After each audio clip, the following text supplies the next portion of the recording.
मित्रों नमस्कार। मैं धनीराम पटेल, एडवोकेट, बिलासपुर, छत्तीसगढ़। और आज डॉक्टर अभिषेक मिश्रा और मैं जुड़े हुए हैं हमास के जो टेररिस्ट अटैक हुआ है इजराइल पे, उस पर चर्चा करने के लिए। तो डॉक्टर साहब, हमास के टेररिस्ट अटैक हुआ है, उसके बाद मैं हिंदुस्तान में देख रहा हूं कि भाजपा को छोड़ के कोई भी राजनीतिक दल ये हमास के टेररिस्ट अटैक को टेररिस्ट अटैक बोलने की हिम्मत नहीं हो रहा है उनका।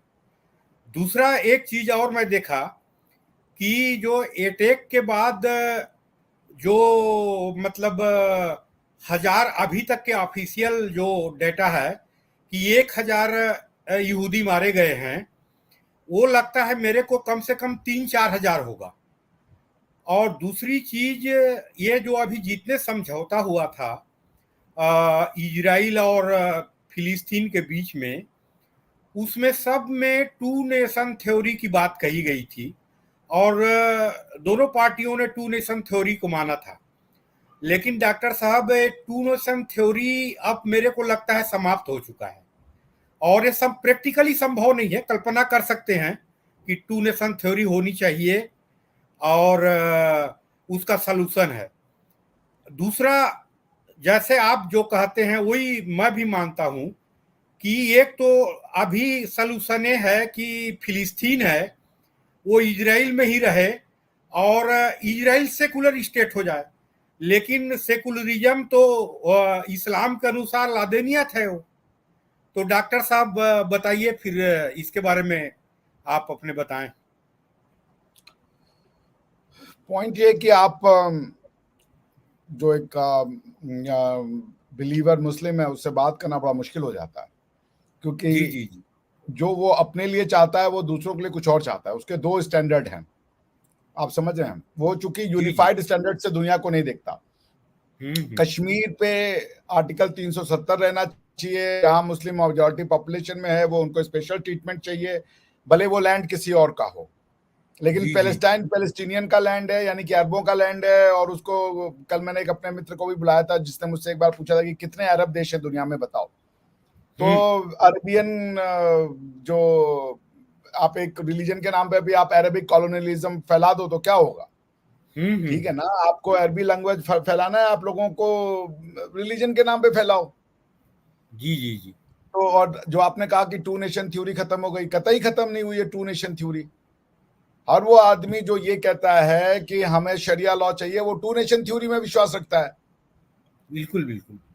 भी टू नेशन थ्योरी का मतलब है कि हिंदू और मुसलमान साथ नहीं रख सकते। साथ नहीं रह सकते मतलब एक कानून दोनों के ऊपर नहीं लग सकता, दोनों का अलग अलग कानून है, इसलिए उनको अलग हम्म कीजिए। हम्म।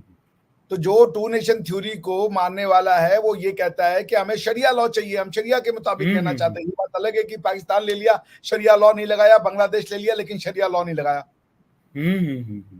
इनका जो वो है वो सिर्फ हिंदुओं से नफरत है। इसको अब अनइक्विवोकली कहना चाहिए, इसमें कोई लाग लपेट नहीं होनी चाहिए। इनको इस्लाम, जो खासकर इंडियन कॉन्टिनेंट का, सब कॉन्टिनेंट का मुसलमान है, उसको तो कुछ पता ही नहीं है इस्लाम क्या होता है। वो अरब का इस्लामिज्म जो है वो पैट्रियोटिज्म भी है, वो रिलीजन भी है और वही उसका नेशनलिज्म भी है। एक जी अरब जी। जैसे पैलेस्टीनियन और अरब होने में क्या अंतर है? कोई अंतर नहीं है। ठीक है ना, आप वो अरब लैंड में है, वो अरबी अपने आप को मानते हैं, भाषा अरबी बोलते हैं, वो खाली पैलेस्टीनियन कह रहे हैं अपने आप को क्योंकि एक राइजिंग टाइड ऑफ नेशनलिज्म है। But above all they are Arabic land में उनको गिनते हैं। सो अब हिंदुस्तान की लैंड कोई नहीं है। मतलब अगर पैलेस्टाइन में कोई घुस गया तो वो बाहर वाला है, उसको मार के निकालो। उसके लिए ये जो बर्बरियत है, बार्बरिज्म है, वो भी वैलिड है। लोग खुलेआम सपोर्ट कर रहे हैं भाई, औरतों के नंगा करने को, उनको घुमाने को लोग खुलेआम सपोर्ट कर रहे हैं, लड़कियां सपोर्ट कर रही हैं हिंदुस्तान में। जी जी जी। तो इसका और मतलब है कि कल मेरे जी को तो ये अजीब लगा कि किसी भी राजनीतिक दल में भाजपा को छोड़ के हिम्मत नहीं है कि वो टेररिस्ट अटैक है बोलें। ठीक है ना, इंडिया में डेमोक्रेसी ने जितना नुकसान पहुंचाना है वो पहुंचा चुका है ऑलरेडी। ये लोग अपनी सत्ता के लिए, इनका गद्दी चाहिए बैठने, इनका यही है। जी जी जी। प्रधानमंत्री मोदी जैसा एक विजनरी आदमी लेके बैठा, वरना इन्होंने तो इसको, इस देश को के नाम पे, पात के नाम पे, धर्म के नाम पे, ये तो कास्ट सेंसस करवा रहे हैं। जितनी जिसकी भागीदारी उतनी उसकी हिस्सेदारी, इसको सुप्रीम कोर्ट ने 1950 में कैंसिल कर दिया था।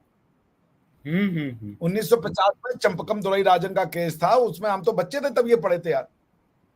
सुप्रीम कोर्ट ने इस लॉजिक को खत्म कर दिया था, लेकिन नहीं, फिर भी जितनी जिसकी हिस्सेदारी उतनी उसकी भागीदारी। यानी भारत हिंदुओं का नहीं है, भारत अलग अलग जगह का लोगों का है। अरे भाई, जितनी जिसकी हिस्सेदारी नहीं, सबकी हिस्सेदारी एक बराबर है। किसी को इसलिए नहीं मिलेगा, मतलब कोई 4% अगर एससी है तो उसको 4% मिलेगा। मान लीजिए एससी के 20% बच्चे टैलेंटेड है टोटल पॉपुलेशन का, तो बाकी के 16% को जॉब इसलिए नहीं मिले क्योंकि 4% को तो मिल चुका है। तो इंसान टैलेंट होना देखेगा वो परसेंटेज के हिसाब से कि भाई हमारी भागीदारी 2% की है, तो सिर्फ 100 में से 2 ही ब्राह्मण के बच्चे जो हैं वो टैलेंटेड हो, 100 ही एससी के, 2 ही एससी के बच्चे टैलेंटेड हो। ये इन्होंने जो है देश को बर्बाद कर रखा है। ये देश को कभी यूनिफाई नहीं होने देंगे। डेमोक्रेसी ने इंडिया में हैवक बरसा दिया है। जितना डेमोक्रेसी नुकसान पहुंचा रही है, इलेक्टोरल डेमोक्रेसी, उतना कोई और नुकसान नहीं कर रहा, क्योंकि देश को ये विभाजित किए जा रहे हैं। और ये कहते हैं कि हम जोड़ेंगे विभाजित करके, हम तुमको जान लेंगे, तुमको बता दें तुम एससी हो, तुम फलानुआ, तुम ढिमकानुआ। अरे भाई, आपको अगर देना है, बेनिफिट देना है, इकोनॉमिक आधार पे दे दीजिए। और भी क्राइटेरियाज हो सकते हैं, सोशल एंड एजुकेशनल बैकवर्डनेस के और भी क्राइटेरिया हो सकते हैं। आप दीजिए सबको जिसको देना है, मगर क्या जरूरी है कि उनको कास्ट में ही दे दें? भाई वहां पे कास्ट, संविधान में तो क्लास ऑफ पीपुल लिखा हुआ है ना, तो क्लास ऑफ पीपुल तो कोई भी हो सकता है ना। तो आप वो क्लास आइडेंटिफाई कर लो अगर आपको इतना ही। कास्ट को क्यों आइडेंटिफाई करना एक दूसरे से लड़वा के? खैर एनीवे, तो मेरे कहने का मतलब सर ये है ना कि ये जो लोग इंडिया में पैलेस्टाइन के लिए दिल धड़का रहे हैं, उनको फिर कश्मीर से निकल जाना चाहिए, क्योंकि कश्मीर मुसलमानों का नहीं था। कश्मीर में आदि शंकराचार्य थे, वहां से जो है वो लिपि लिखी गई है, शारदा लिपि लिखी गई है। वो हिंदू एपिसेंटर का, टेक्नोलॉजी और साइंस का एपिसेंटर था। अल-बरूनी की किताब जाके पढ़ लो।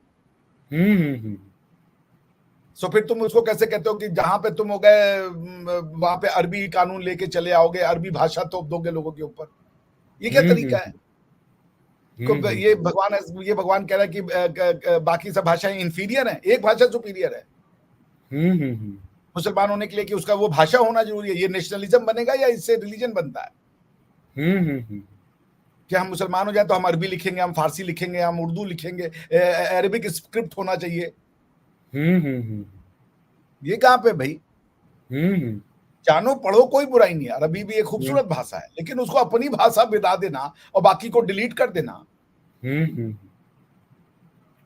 तो ये बताएं। तुम फिर तुर्की को बोलो कि वो यूरोप का लैंड खाली करे, कश्मीर को खाली करो, तुम जहां जहां भी दूसरे का लैंड ऑक्यूपाई किया वो सब खाली करो। अगर ये लैंड की जमीन है, लड़ाई है, तो फिर पाकिस्तान भी तो हिंदू लैंड है, अरबों का लैंड होगा, और किसी का लैंड नहीं है दुनिया में।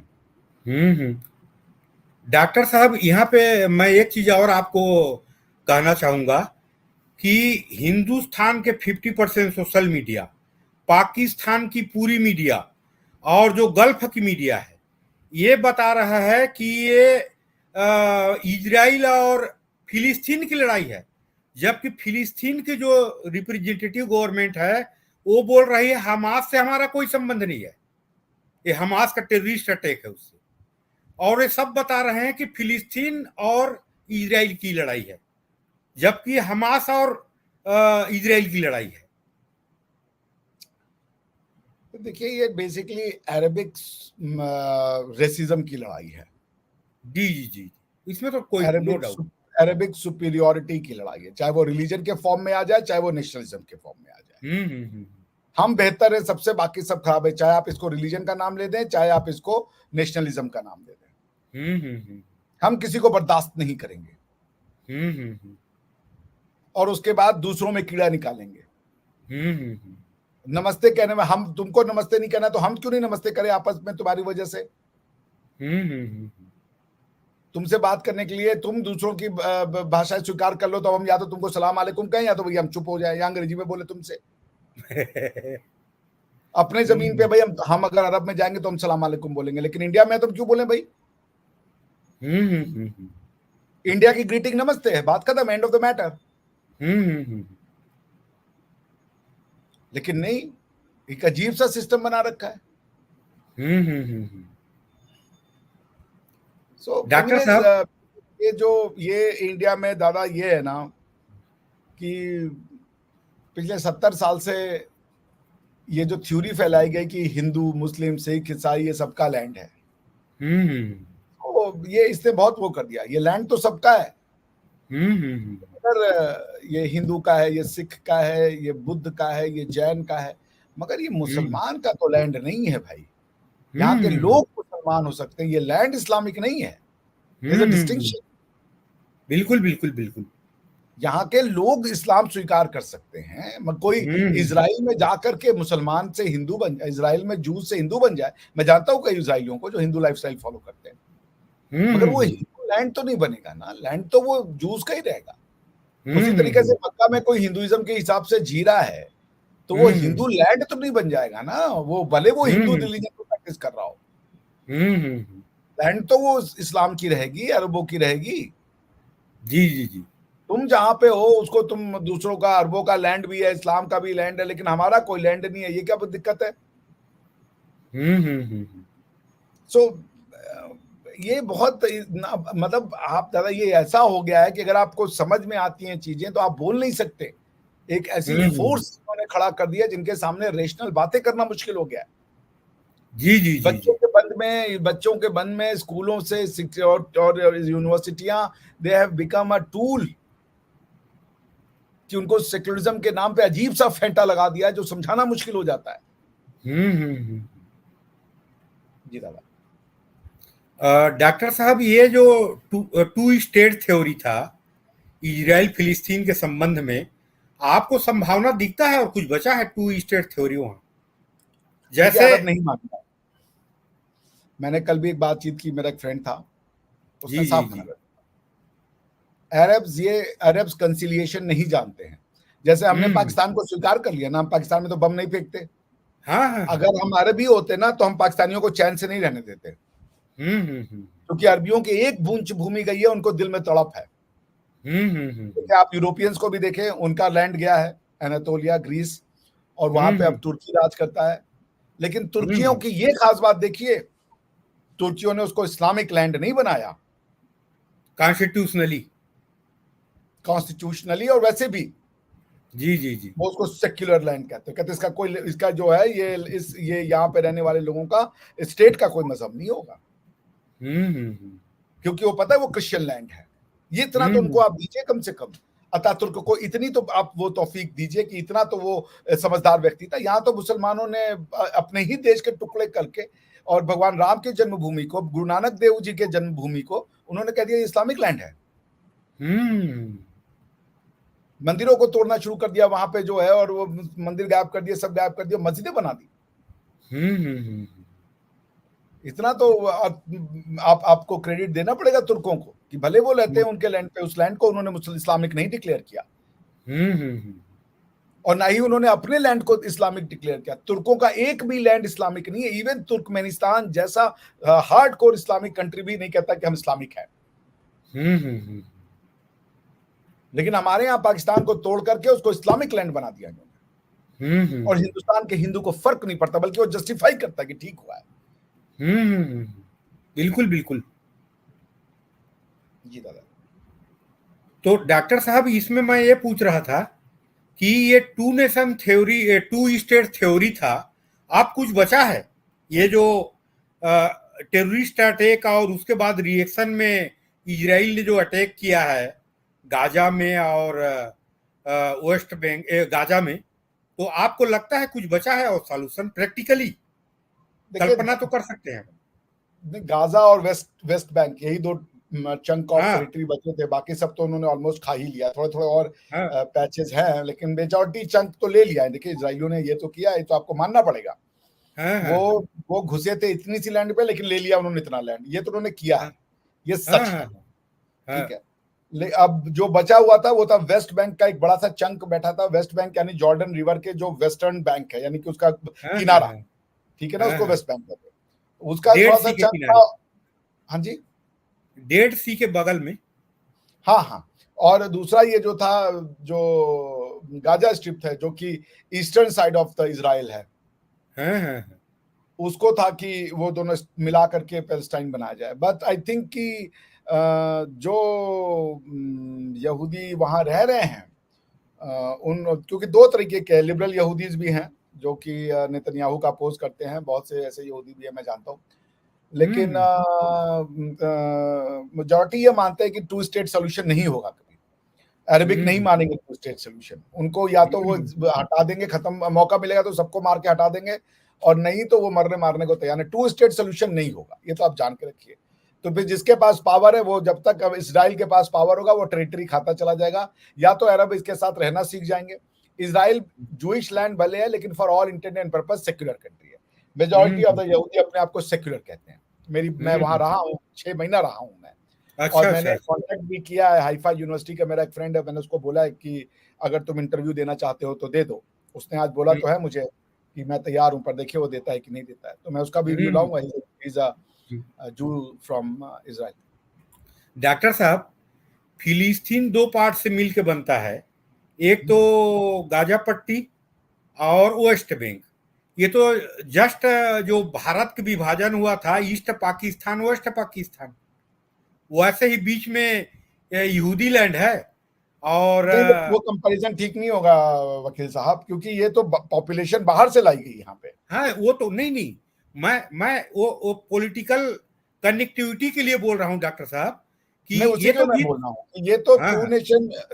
आई एम सॉरी, मैं आपको बीच में टोक रहा हूँ, मैं समझ गया आपकी बात, कि जो हम्म, जो टेरिटोरियल कॉन्ग्रुटी है वो नहीं है, कंटिन्यूटी ऑफ द हाँ, हाँ, टेरिटरी नहीं है। हाँ, देखिए ऐसा है कि ये तो शुरू से ही था, मतलब ऐसा कोई नहीं था कि बीच में से पैलेस्टाइन को डिवाइड करके इसराइल को बना दिया जाएगा। एक ग्रीन लाइन बनाई गई थी, उसमें ऐसा था कि कुछ हिस्सा इधर जू रहेंगे, जो सेफ्टी के हिसाब से, क्योंकि हम्म, जॉर्डन में भी बहुत हिस्सा यहूदियों का रहता है, हम्म, सॉरी पैलेस्टीनियंस का रहता है। तो पहले जी, उन्होंने कुछ जी, जमीन उमीन खरीदे, और बहुत से और भी मुकदमेबाजी भी हुई है, और ये सब हुआ है। क्या तो वो बना ही ऐसा था। फिर उन्होंने सेटलिंग कर करके, मतलब सेटलर्स भेज भेज के, कि जो एरिया उनका नहीं भी था वहां पे उन्होंने हम्म, उसको इंक्रोच करना शुरू किया, इसराइल ने, खाता चला गया। तो आज आप ये देख रहे हैं कि अब वो ऐसा हो गया कि यूं हो गया है। पहले हाँ, हाँ, ऐसे करके रीजन था, वो तो वो खाते चले गए, सब खा लिया उन्होंने। हम्म, बल्कि इंटरनेशनल कोर्ट ऑफ जस्टिस में केस आया था, कंस्ट्रक्शन ऑफ हाँ, वॉल केस करके आया था, जिसमें इन्होंने इसराइल में बीच में पैलेस्टाइनियंस के बीच में दीवारें खड़ी कर दी थी। इवन हम्म, आईसीजे ने कहा ये इलीगल है, ये वो गलत है। इवन इसराइल की सुप्रीम कोर्ट कहती है कि ये जो सेटलिंग वाले लैंड है ये ऑक्यूपेशन के लैंड है, वो ये मानते हैं भाई। मतलब इजरायली सुप्रीम कोर्ट कहती है ये ये ऑक्यूपाइड लैंड है। मतलब इजराइल के सुप्रीम कोर्ट ने कहा है। हाँ, इसराइल की सुप्रीम कोर्ट ने कहा है, जो लैंड इन्होंने युद्ध में जीते हैं, जो पहले पैलेस्टाइन का पार्ट हुआ करते थे, उसको वो कहते हैं कि ये ऑक्यूपाइड लैंड है, वहां पे लॉ ऑफ वॉर लगेगा, ह्यूमन राइट्स लॉ लगेगा, ये इसराइल का लॉ नहीं लगेगा। तो ऑक्यूपेशन हम्म, में जितना लॉ इसराइल का लग सकता है, खाली वही लगेगा, उसके लिए आपको हेग कन्वेंशन देखना पड़ेगा। Hmm, but the Israel high court, Israel supreme court which is a high court also, उनका ये डिसीजन है। जी डॉक्टर डॉक्टर साहब। साहब, डॉक्टर साहब, ये 5 साल पहले, मैं 5 साल पहले 20-25 साल से देखता था कि इजराइल के सेना प्रोएक्टिव रहती थी। उनको जरा भी संदेह होता था गाजा में या वेस्ट बैंक में, तो तुरंत हमला कर देते थे। कहीं भी मिसाइल बनाया जा रहा है या इकट्ठे हो रहे हैं फिलिस्तीन सैनिक करके। लेकिन पिछले 5 साल से देखा कि दुनिया के वहां के पॉलिटिकली कुछ कारण से या कुछ भी इंटरनल कुछ भी रहा, इजराइल के सेना प्रोएक्टिव नहीं रही। मेरे को लगता है प्रोएक्टिव नहीं रही, उसी का खामियाजा आज जो भुगता है वो, मेरे को लगता है कि शायद वो ऐसा हो सकता है कि ये आप लोग। जिसको प्रो, इस सेना तो प्रोएक्टिव नहीं हो सकती, जिसको आप कह रहे हैं इंटेलिजेंस फेलियर, हाँ, एक्शनेबल वही इंटेलिजेंस नहीं इंटेलिजेंस मिला। को मानिए, मोसाद को। हाँ, तो ये देखिए, ये क्यों हुआ है इसका तो बहुत जबरदस्त क्वेश्चन मार्क है ये, इसमें तो कोई शक नहीं है, क्योंकि इतनी बड़ी स्तर पे तैयारी होना, इतने बड़े प्रिपरेशन, मतलब तीनों दिशाओं से अटैक हो जाना, और Israelis were caught of guard, और उनके पास कोई बहुत बड़ा एरिया भी नहीं है जिसकी कि उनको इंटेलिजेंस रखनी है। गाजा बहुत छोटा सा एरिया है, टोटल 20-22 स्क्वायर किलोमीटर का एरिया है, तो हथियार कहाँ से आ रहे हैं या कहाँ तैयारियां हो रही हैं, या तो इनके एसेट्स कॉम्प्रोमाइज हो चुके थे, लोगों ने इन्हें घटिया और गलत इंफॉर्मेशन दी मोसाद को, बिकॉज 22 स्क्वायर किलोमीटर के एरिया में इंटेलिजेंस हासिल करना कोई बहुत बड़ी बात नहीं होगी। टोटल एरिया है सर उसका 300 स्क्वायर किलोमीटर, और 45 किलोमीटर लंबा और 5-7 किलोमीटर चौड़ा है मात्र। चले, अगर आप वो मान ले तो 45 किलोमीटर लंबाई तो बहुत लंबी नहीं है ना, 7 किलोमीटर लंबाई, चौड़ाई भी कुछ नहीं होती है। हाँ, 5 से 7 किलोमीटर चौड़ा। तो अगर ये आप ये सोच लें, इतने बड़े एरिया का, जो गाजा सिटी की मैं बात कर रहा था, वो बेसिकली 22 स्क्वायर माइल्स किलोमीटर का एरिया, बट एनीवे जो आप देखिए, अगर 300 स्क्वायर किलोमीटर है तो आप ये मान लें कि वो 15 गुणे 10 या 15 गुणे 20 यही बनता है, 15 दुना 30। हाँ, तो मतलब इतना बड़ा एरिया तो नहीं है ना दादा कि आपको वो नहीं हो पाए। 7 किलोमीटर की लंबाई के एरिया को मैप करना, वहां पे इंटेलिजेंस गैदर करना कितना हो, जब आपके पास इतनी हाई टेक्नोलॉजी जो है वो अवेलेबल्स है, इतनी हाई एंड टेक्नोलॉजीज हैं, तब भी आप अगर वो इंटेलिजेंस फेलियर हो गया, आपके पास एक्शनेबल इंटेलिजेंस नहीं है, वो भी इस लेवल का, something there is something sinister. ये इतना आसान नहीं है जितना दिख रहा है। इसके पीछे हुआ क्या, या तो ये अचानक से इतना ज्यादा कहीं और से ट्रेनिंग दे करके और वो रातों रात वहां पे लोग लाए गए और रातों रात उनको लॉन्च कर दिया गया, ये हुआ है। तो हो सकता है कि भाई ये लोग पहले किसी और देश में ट्रेनिंग ले रहे हो, फिर बात हो गई हो वो दूसरे देशों में से कि भाई इस तारीख को यहाँ पे कंसर्टेड एफर्ट होगा, क्योंकि उनको ये जगह पता थी कि यहाँ पे म्यूजिक डांस हो रहा है, वहां पे मारना है। जैसे किबुत, आपने देखा किबुत क्या होता है कि जब इजरायली यहाँ आए थे, हमने खुद का हमको दौरा दिया गया था, हम भी गए थे किबुत में। किबुत का मतलब होता था ये जो उनका एक मतलब इमेजिनरी वो था कि एक घर होगा, मतलब कई घर होंगे लेकिन किचन एक होगा, मतलब कम्युनिटी घर का उनका एक सिस्टम था, गांव बसाए गए थे। मगर वो हुआ नहीं, क्योंकि इंसान ये सब फिल्मी बातें बड़ी अच्छी लगती हैं कि एक किचन होगा, सबके लिए खाना बनेगा, गांव के सारे लोग वहीं आके खाएंगे, ये सब बातें सुनने में तो बड़ी अच्छी लगती है, बट प्रैक्टिकली ये सब होता नहीं है। तो इवन वहां के जूस भी जो बाहर से आए उनके लिए भी ये हो नहीं पाया, आप समझ रहे हैं, वो भी अपने अपने शहरों में भाग गए और सारे किबुत खाली हो गए। ये किबुत स्पेशल बसाए गए थे, किबुत का मतलब कम्युनिटी गांव। मैं 2-3 कम्युनिटी गांव में मुझे ले गई थी इजराइल की गवर्नमेंट, मैंने देखे हैं जी। डॉक्टर साहब, ये 9/11 के जो ट्विन टावर का हमला हुआ था, उसी टाइप के कंस्पिरेसी थ्योरी बनाने का प्रयास यहाँ के मीडिया में, भारत के मीडिया में, और पाकिस्तान तो पूरा बना रहा है उसको, कि ये उनका ये कंस्पिरेसी थ्योरी ये बना रहे हैं कि इजरायली सरकार ने जानबूझ के हमला करवाया है अपने ऊपर। जैसे कल मैं देख रहा था हमारे इंडिया के मीडिया में, तो कई लोग जो मुस्लिम स्कॉलर जो आए थे, वो बता रहे थे कि मोसाद इतना बड़ा है, वो पता कैसे लगा नहीं पाया, हमको तो लगता है कि वही करवाया है।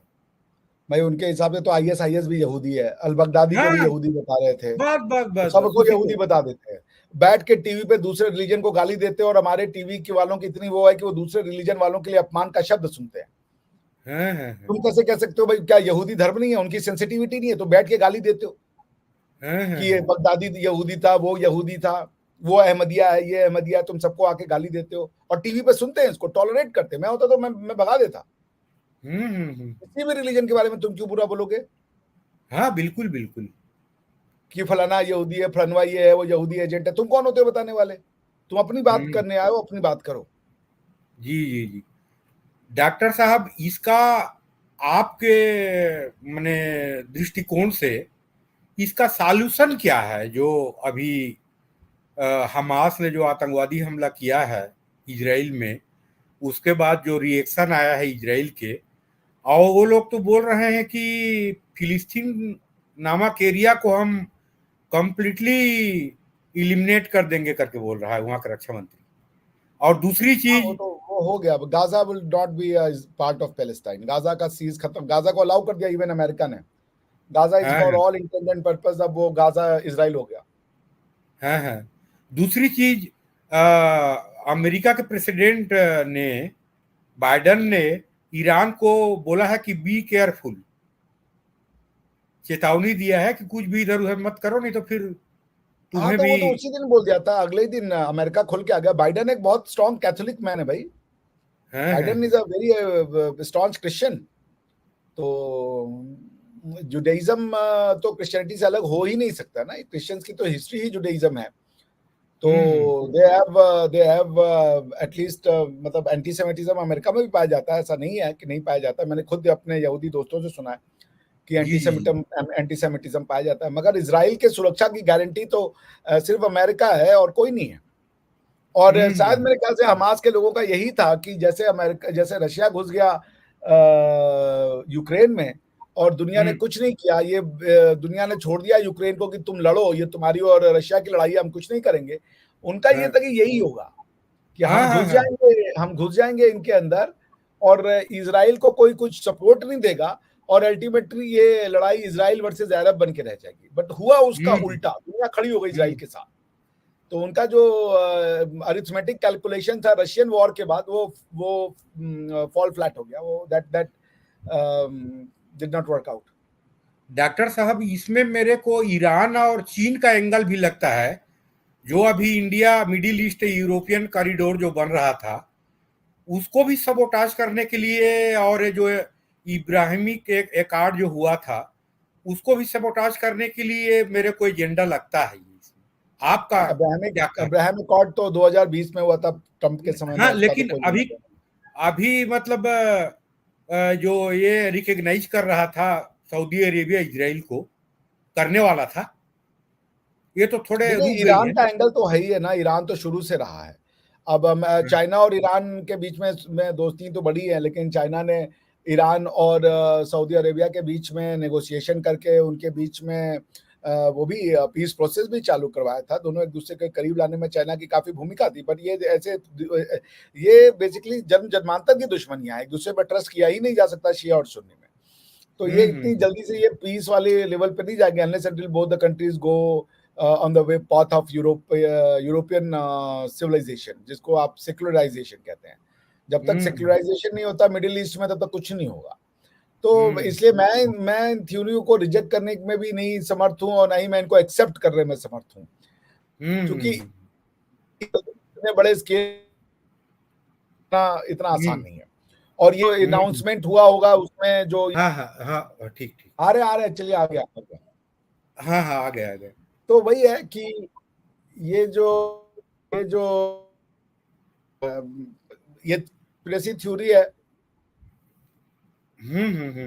तो और अब तो फैक्ट फाइंडिंग होगा ना, अगर ऐसी कोई कॉन्स्पिरेसी की गई है तो अब तो अमेरिका है, यूरोप है, 5 आई है, इतनी बड़ी इनके पास वो है, क्या नाम है, इंफॉर्मेशन एजेंसीज हैं, वो तो they will dig out all the truth, तो सामने आ जाएगा।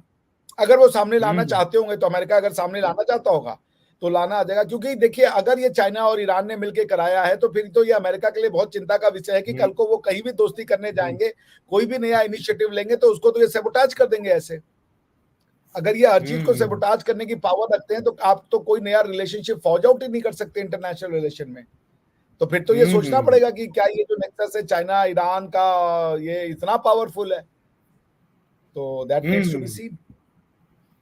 तो डॉक्टर साहब, ये मेरे को लगता है कि ये जो ईरानी क्रांति हुई है 1979 में, उसके बाद से ही कॉन्स्टिट्यूशनली सोसाइटी के रूप में ये डेवलप नहीं हो पाया ईरान, और एबनॉर्मल स्टेट रहा है।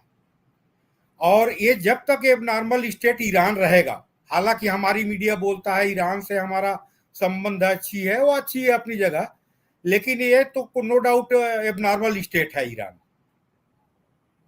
तो देखिए, ईरान एबनॉर्मल स्टेट तो नहीं है, 1976 के रिवॉल्यूशन के बाद से एबनॉर्मल हुआ है, जब से इस्लामिक 79 से बोला, उसी को बोला 1979।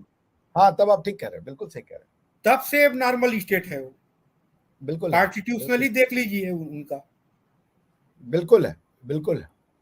तो ये जब तक ईरान जैसे राष्ट्र रहेंगे तब तक कोई सॉल्यूशन दिखता नहीं है।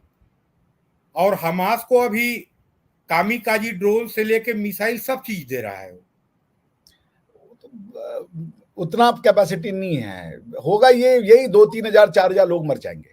हाँ हाँ हाँ। इससे ज्यादा आप कुछ नहीं कर पाओगे, क्योंकि दुनिया, आपका पहला राउंड होगा, आप पहले राउंड में 1000-1500 लोगों को मार दोगे, दूसरा राउंड दुनिया का आएगा, फिर आपके भी 2-3 हजार लोग मरेंगे। इसको करके खुश हो तो करते रहो। इसीलिए तो ह्यूमन राइट्स की थ्योरी लाई गई थी ना, कि इंडिविजुअलिज्म की तरफ जाओ, क्योंकि तुम कम्युनिटी में जाओगे तो भाई तुम्हारे कम्युनल एजेंडे के लिए लोगों के जीवन का कोई वैल्यू नहीं है। एनीवेज, अब ये तो चलेगा डॉक्टर साहब। अब अरे ओके साहब। जी जी डॉक्टर साहब, अंत में कंक्लूजन रिमार्क इसका क्या सॉल्यूशन है फिलिस्तीन और इजराइल का? इसका एक ही सोल्यूशन है, अरबों को थोड़ा सा टॉलरेंट होना पड़ेगा, वो उनके खून में नहीं है। और रिफॉर्मेशन की ओर जाना पड़ेगा, खुद को सेक्युलर कहना पड़ेगा। माने इजराइल को सेक्युलर स्टेट बनना पड़ेगा? नहीं, इजराइल सेक्युलर स्टेट है for all intent and purposes. वो उसको जूइश लैंड कहते हैं, बट वो सेक्युलर स्टेट है। आपने इजराइल का कॉन्स्टिट्यूशन नहीं पढ़ा है? हाँ, कॉन्स्टिट्यूशन पढ़ा हूँ। वो कहते हैं कि we are Jewish state, but उसके जो लॉज हैं, वो लॉज में कभी वो मतलब चूंकि कॉन्स्टिट्यूशन ऐसा उनका कोई लिखा नहीं गया, आप समझ रहे हैं।